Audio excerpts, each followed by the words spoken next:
उतले अफसर check and balance नहीं करेंदे कोई हालात क्या नहीं मुल्क दे गरीब आदमी दा बाल जेड़ा है उनदा इलाज नहीं सींदा अमीर आदमी दा बाल जेड़ा है वो जनाब गया पे सिटी अस्पताल है महंगे तरीन अस्पताल है दोए सहूलतां जेड़े में किस्मत मौका देता बराबर ही में बराबर है इंशाल्लाह जेड़े मरदे मार वंजे जेड़ा अमीर आदमी बाल मरदे मार वंजे जे गरीब मरदे मार वंजे बराबर इलाज तो होवे वो एक मुल्क जका अमीरां दा नहीं गरीबां दा ही तो मुल्क है गरीब आदमी दे बाल किदे वंजन क्या गरीब आदमी टैक्स नहीं देता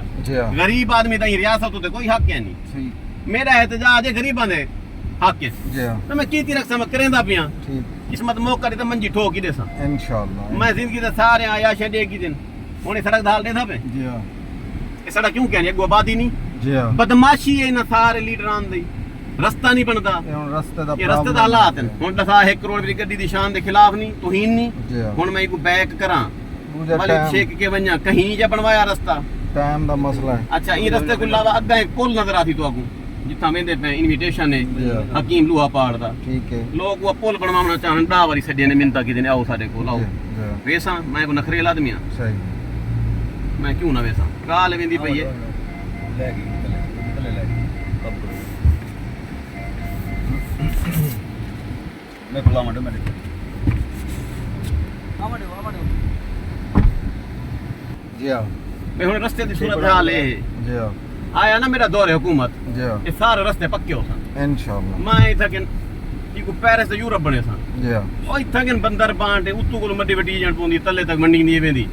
सारे गरीबां को आके बचदे वो फोक वो 2 नंबर सेल हुआ दोम सेल जी हां टोपी ड्रामा चेक एंड बैलेंस कहनी ठेकेदार एंड ओ फ्राडीए इथा के लीडर हैं ओ फ्राडी हुन केंदा ना गिनो अगे हजारां दुश्मन एक डूबे पैदा थी वैसन ते गाल दुश्मन जितने ज्यादा उन बंदे दी गाल उतनी ज्यादा होंदी होमन पे कोई फर्क नहीं बंदा चौकस ना है चौकस को अलावा ये खुदा दी देन है जी हां जंगल है शेर एक होंदे ना जी हां क्या ख्याल है उनके घाट दुश्मन होन हां उन इन बगड़ लगड़ बगड़ देन वास्ते जो है को खा वजन जी हां वाले धी पाड़ क्या करन लगड़ बगड़ ये सारे इकट्ठे थी वनन को पाए वनन शेर को मारन जी हां कि ना सूरत हाल है शेर को मार गिन हां गाल वेंदी पई ए खुदा ही बांड रब जे को इज्जत कदर देवे उन्हें जिथा मैं वेंदा पिया इथे बंदा मेरे को 15 जाड़े पहले इनवाइट कर आया मेरे को वक्त क्या ना तो आख्या थी मेरे को ही आसो कहीं मिले चाह वास्ते आसो तो मैं बोले हम जल्दी है कहीं मसरूफ है तो जब मैं कि अच्छा यार तुम आज में आसा मेरे जहन में खड़ी गल फिर खुटका पिया गड़ाई तू जी दीवार थक आई भाई मैं बंदे को ना गया ते ए ना मजना बदमाशी दे दिमरे जांदे तो मैं क्यों ना मना ए हुन तो सामने देखे पे ए खंबा ये नजर आंदा पे दे बैठे ए खंबा है बस्ती दाऊद शेर मौजा शाहपुरबा तहसील शुजाबाद जिला मुल्तान क्या इंदा कोई मालिक नहीं इना दा मार के कोई ई को क्यों नहीं सीधा करेंदे ए वापडा शापडा क्यों गड़बड़ है ए मड्डी जेड़ी है किदे वेंदी पई कां कुत्ते खादी वेनन ना सारे तो बड़ा खतरनाक अच्छा हुन ए जो ढै पवे मेरी गाड़ी उते इंदा जिम्मेदार कोई है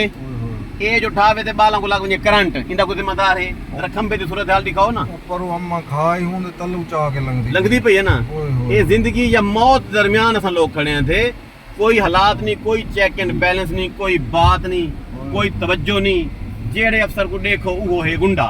जी हां उंदी उत्ते जा रही है तले जा रही है कि जज नाल जा रही है बस वाल कहानी खराब है उनको जैसा एहतजाज कीते असा अपनी हुकूमत बने सु असा जेड़े मजरा नाई सियासी पार्टी बने सु इंशाल्लाह ई में तवल ई में ही सही इंशाल्लाह बिल्कुल टोटल प्योर गरीब आदमी दी पार्टी हो सी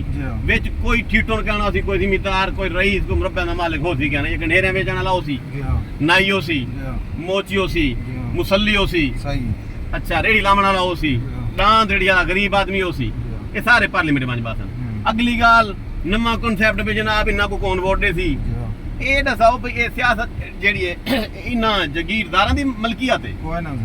भाई जेनी 5 मुरब्बे 3 मुरब्बे इना को मुरब्बे दा मिले अंग्रेज दौर दे विच जी हां अंग्रेजां दे नाल जनाब अफावां कीते ने जी हां अंग्रेजां नाल ई कीमी की शी की समझ गाल आंदी पई तो जी हां ई कीमी की शी की समझ आंदी पई जी हां